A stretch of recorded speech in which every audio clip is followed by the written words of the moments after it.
All right, so my clock here says 4:03, so we'll just get started in a few moments.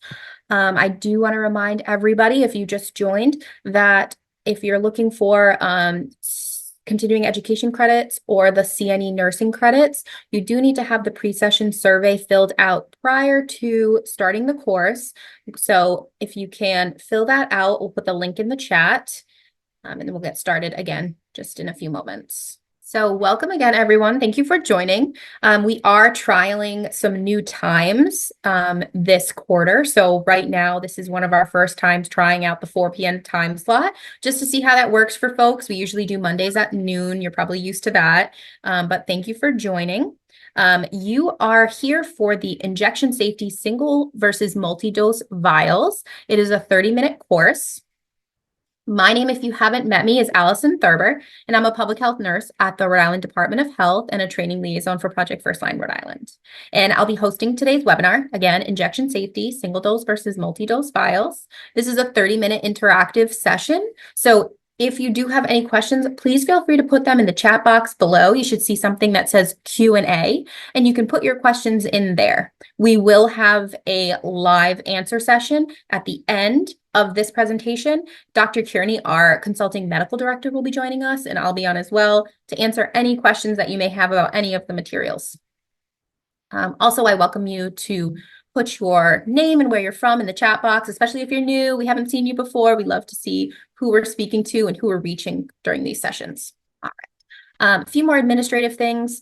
For continuing education credits, please make sure that you fill out the pre-session survey. That does close when the course starts. We'll start soon. After you fill out the pre-session survey, you do need to make sure you attend the live training session. That is step 2. Step 3, you have to fill out the post-session survey, and the post-session survey will be emailed to you tomorrow. Now, the last step here is if you're looking to obtain CNE credit. So for those who are doing certificates of training, EMS continuing education, dental IPC continuing education, you just have to do the items 1 through 3. But if you are going for CNE credits, which is the nursing credits, you do have to do the post-session quiz, which will also be emailed to you tomorrow, and then you'll have about a week to fill that out. Any questions, please feel free to ask. And we will go over this again quickly in the end, just to recap, so there's no confusion. So today's agenda will start with introductions. Then we will go over what the difference is between single dose and multi-dose vials. We'll go over the importance of infection control when using multi-dose vials. We'll watch a quick CDC video on the safety steps of multi-dose vials. And then after we watch that video, we're going to break it down step by step for what steps we use when we use a multi-dose vial. And then we'll have time for some brief session feedback, next steps, recap our CNE stuff, and do our Q&A. Learning objectives for today are to understand the difference between single-dose vials and multi-dose vials, to be able to discuss 2 reasons why injection safety actions are important when using multi-dose vials, and then lastly, to be able to describe at least 4 injection safety steps to take when using a multi-dose vial. So we'll just start with our basic definition of a single-dose vial. A single-dose vial or single-use vial is a vial of liquid medication intended for parenteral administration, which means injection or infusion, and that's meant for a single patient, a single case, a single procedure, or a single injection. Single dose or single use vials are labeled as such by the manufacturer, and they typically lack an antimicrobial preservative. So there have been multiple outbreaks resulting from healthcare personnel using single dose vials or single use vials for multiple patients. So again, it should only be used for a single case, patient, procedure, or injection. Even if that vial appears to contain multiple doses, it should only be used for one patient that one time and not stored for future use for another patient or the same patient. So single-dose vials and multi-dose vials pose different safety risks. So when you're giving a single-dose vial injection, here are some things to consider. Single-dose vials are labeled for one-time use. You access a single vial, single-use vial only once. You do not pool leftover contents, which is using doses from other vials to then make up one dose. And you discard whenever sterility is compromised, suspected to be compromised, the vial is already open, and when it's past expiration or use-by date. So then, on the contrary, what are multi-dose vials? A multi-dose vial of liquid medication is intended for parenteral administration, either injection or infusion, that contains more than one dose of medication. So thinking about this could be a vaccine is what we most frequently see. So like a flu vaccine, you're going to have one vial and you're going to have multiple doses for multiple patients in that same vial. Another example of a multi-dose vial could be insulin. But in any case that I know of now, insulin is in its own vial for one single patient. So you don't have like stock insulin anymore. Each patient will have their own vial that they'll access multiple times. Multi-dose vials are labeled as such by the manufacturer, and these contain an antimicrobial preservative to help prevent the growth of bacteria. However, that preservative has no effect on viruses or any sort of contamination when healthcare personnel fail to follow safety injection practices.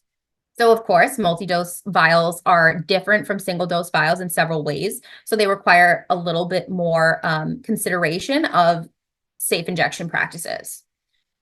So first, multi-dose vials pose more contamination risk, and that's because the needles are put into the bottle many times to pull out individual doses for separate patients. The process of accessing that vial more than once creates an opportunity for spreading infections. Next, a clean syringe and needle need to be used every time. If a needle or syringe is reused or gets dirty and goes into the vial, anything that is on that needle or in that syringe can end up in the vial and contaminate it for the next patients to use. And lastly, do not use vials that you suspect are contaminated. So diseases like hepatitis and HIV can spread this way. And this does happen in the US each year, and it can be avoided. So if a patient does happen to get an injection from a vial that could be contaminated or suspected to be contaminated, public health authorities do need to know immediately. And then everyone who got a dose from that vial has to be contacted, followed up with, and has to get tested to make sure they didn't get infected. All right, so on this next slide here, we're going to watch a 3.5-minute video going over the safety steps for a multi-dose vial. And then after that, we are going to recap these steps together a little bit slower and break it down where you can ask any questions and we can chat about it a little bit more. I'm just going to take myself off video.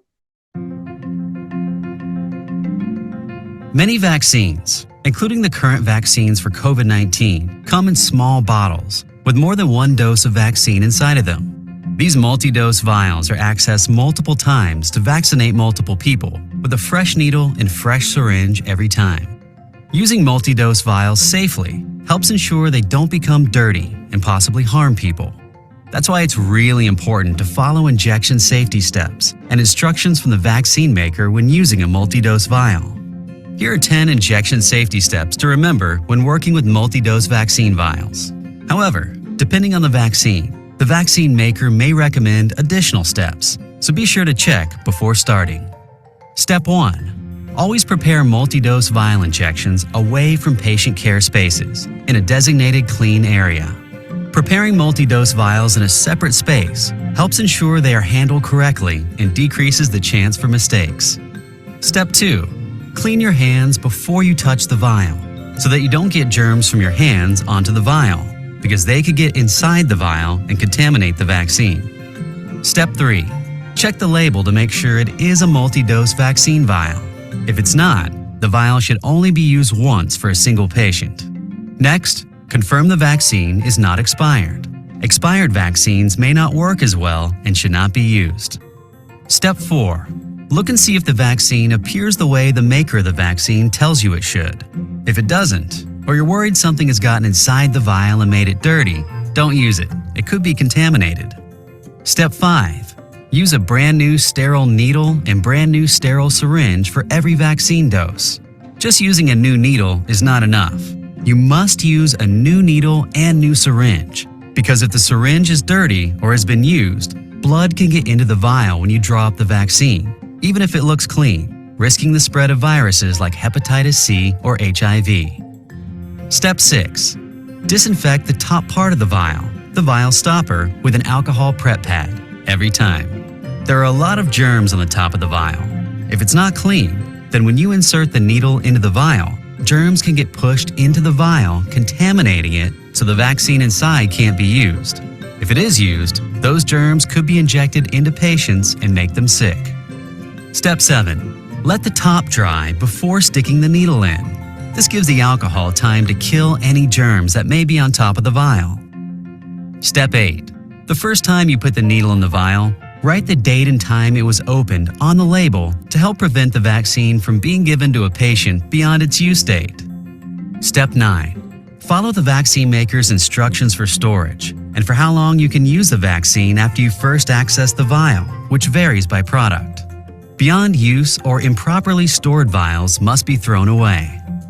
Step 10. Never pool doses. Combining partial doses from multiple vials to make one dose for a patient can increase the risk of germs or other stuff getting into the vaccine, which can make people sick. By following injection safety steps and vaccine maker instructions every time, you will help keep yourself, your colleagues, and your patients safe.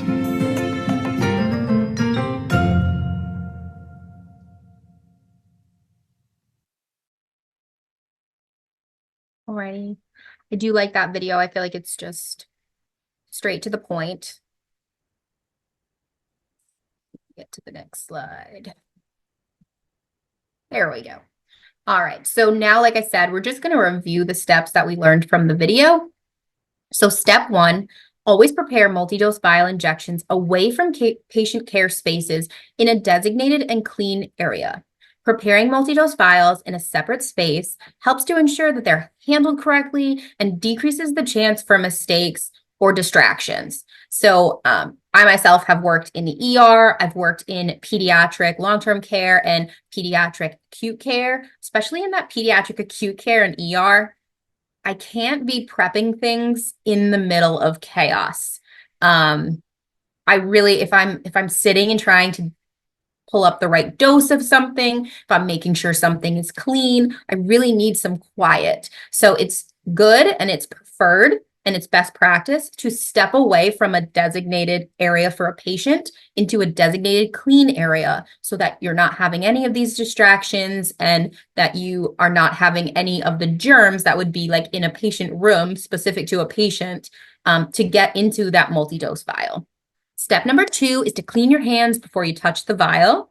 And this is so you don't get germs from your hands onto the vial. They could contaminate whatever is inside, whether that's like vaccine or insulin.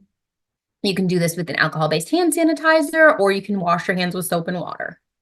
Next, you're going to check the label to make sure it is a multi-dose vial vaccine vial. If it's not, the vial should be only used one time and then discarded. So again, if it's a multi-dose vial, it'll say it on it, very obviously, almost like this photo. Then you have to be sure to check the expiration or beyond use date. Those two dates are different. The expiration date is the date that the whole vial expires no matter when it's opened. The beyond use date is, say, for instance, once you open this vial, it's good for 30 days. That's what you need to write as someone giving the injection when you give the dose. You have to write when you opened it and the time, and that will determine when it needs to be discarded. Step 5, you're going to look and see if the vaccine appears the way the maker of the vaccine tells you it should. If it doesn't, or you're worried something has gotten inside the vial and made it dirty, don't use it. It's better safe than sorry in this case. Could be contaminated. For example, like a vaccine that you give all the time and it's usually clear, it now looks cloudy, but there's little like particles in it. You can either call pharmacy. Some hospitals or long-term care facilities have like a medication database, or again, discard it if you're unsure and you can't reach someone to confirm that. Step 6, you must use a new needle and new syringe every single time. If the syringe is dirty or has been used, blood that's in the syringe, even if you can't see it, can end up in that injection. So again, even if it looks clean, it could be risking the spread of viruses like hepatitis C or HIV, any sort of bloodborne pathogens. Step 7, disinfect the top part of the vial, which is called the vial stopper, with an alcohol prep pad every time you access the vaccine. Many germs can live on top of the vials, and if it's not disinfected when you insert the needle, then the germs can get pushed into the vial and contaminate the vaccine and then make people ill. The other point I do want to make is when you flip the top cap, so the vials on top of the stopper will have a cap, and you'll take that cap off. You should be alcohol swabbing it, alcohol prep padding it, even that first time you take that cap off when you pop the cap. Step 8, make sure that the top dries before sticking the needle in. That's called dry time. And this gives alcohol the time to kill any germs that may be on the top of the vial. Step 9, make sure that you write the first time you put the needle in, write the day and the time it was opened. Again, this is its beyond use date, so that will dictate when you should discard it. Step 10, you're going to follow the vaccine maker's instructions for storage and how long you can use the vaccine after you first access the vial, which varies by product. So beyond use or improperly stored vials must be thrown away or expired. Step 11, never pool doses, right? Like we don't want to waste things, but pooling doses, especially from a single vial, is a huge no. But from a multi-dose vial, you want everything that you need coming from that same vial. If you use multiple vials and pool, there's more risk every time you reach into a vial for more vaccine or more medication. So one vial should work for one patient. You shouldn't be reaching into multiple vials, even if they're multi-dose vials. So that was our recap. Like I said, we just went in a little more in depth and slowed it down from the video. We do have this really great downloadable poster from CDC that you can see here, and I'll have our team put it in the chat. So this is great for hanging in med rooms or huddle areas and just goes over the tips that we reviewed today. So now we just have some poll questions to close out our session. So the first one is a true or false question. It is acceptable to prepare a multi-dose vial medication in a patient room as long as the vial never touches the patient. Go ahead and take some time just to pick your selection. We'll close it out in a few seconds. The answers are anonymous. Alrighty. So this question always ties people up a little bit. The answer is false. You really should have your own area, undistracted, that is a designated clean area to draw up your medication. So even if it doesn't touch the patient, you really shouldn't be in a patient area to draw up a medication that is a multi-dose. All right, next question. It is acceptable to combine several multi-dose vials to make up one patient dose. Is that true or is that false? A few more seconds here. All right, so everyone answered false and you are correct. So combining several multi-dose vials to make up one patient dose is called pooling, and pooling, as I went over, is a huge no. It can increase the risk for infection. All right, next question. If a multi-dose vial has been accessed but is not labeled with a date, it is recommended to waste the contents of the entire vial and throw it out. Again, is this true? Is this false? A few more seconds. All right. Again, this is all correct. The answer is true. So the date the vial is first accessed must be written to know when it needs to be discarded. And the vaccine may be past the use date. However, it's unknown because it's not written there. So you would need to discard it. And last question. The same syringe can be used for multiple patients as long as the needle is sterile and changed every time. True or false? A few more seconds here. All right. So this one was worded a little bit bizarre. However, the answer is false. Each patient needs a new sterile syringe and a new sterile needle. You cannot reuse syringes. Even though it doesn't technically touch the patient, if you drew back and it had blood in it, you could then spread bloodborne pathogens to that next patient. So always a brand new syringe right out of the packaging, a brand new needle right out of the packaging. All right. So closing out, CDC has some really great resources on their website, along with a one needle, one syringe, only one time campaign. And this is to remind members of the community and healthcare workers about needle safety and the risk for spreading bloodborne pathogens. So please check it out. We also have a slew of courses that we are creating. If you are interested in this topic, we have a bloodborne pathogens course that is in the works, and also a sharp safety course. So if you're interested in like needle safety, bloodborne pathogens, injection safety, follow us on our social media accounts, and we would be happy to have you at one of our next trainings. Key takeaways for today: injection safety actions are important. Multi-dose vials require a specific set of safety procedures that are different from those for single-dose vials.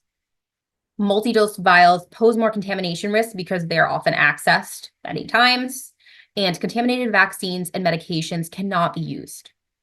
As I alluded to a few seconds ago, we do have a lot of social media accounts, and we would love to have you follow us. We post our next sessions. We post like little pop-in videos. So if you can follow us on YouTube, you can follow us on X, which was Twitter, Facebook, Instagram, and LinkedIn. And then on our left side of the screen here, you can just see all of the URLs for our upcoming webinars, to connect with our team, to sign up for emails, request trainings, and to just see our Project Firstline website, which then brings you to all of our trainings. We do have 2 new upcoming sessions. So March 25th, my colleague Jacob will be doing this content, injection safety, single dose versus multi-dose, in Spanish. So if you have any Spanish colleagues, friends, anyone that prefers Spanish language, please refer them to this training session. It's the 25th at 12 p.m. And then on April 8th, we are doing a new topic, implementation of enhanced barrier precautions for long-term care facilities. And that will be presented by Steph, again, April 8th at 12 o'clock, and that's about an hour session. So you can sign up using the link below, or again, any of our resources on our last slide. The references for today's session. All right, so just to quickly recap, because I want to make sure everyone gets credit for this course if they want credit. In order to receive a certificate of training, our pre-session survey must be completed. You need to participate in today's session, and you must complete the post-session survey. The post-session survey link will be sent to you via email tomorrow. Then once all that is complete and you do the post-session survey and the post-session quiz, if you're looking for CNE credits, different than CE credits, then you will get your certificate of training emailed in PDF form on March 27th. If you do have any questions, please reach out to us. This would be for a half hour of continuing education credit or CNE credits. So we also have post-training resources that we will email to you at the end of this session. And if you could quickly complete our end of session feedback, these just help us to improve our sessions, know what you need, make sure our content is appropriate. So while you're doing that, if you have any questions, please make sure you enter them in the Q&A box, and we can answer those on the next slide. So keep going if you're still doing your poll. I'm just going to see if there are any questions and invite Dr. Kearney to join us. It doesn't look like there are any questions. All right. So I'll close out again. If anybody has any questions and they weren't answered today, please feel free to email us. We look forward to seeing you in future sessions, and I hope you have a great afternoon.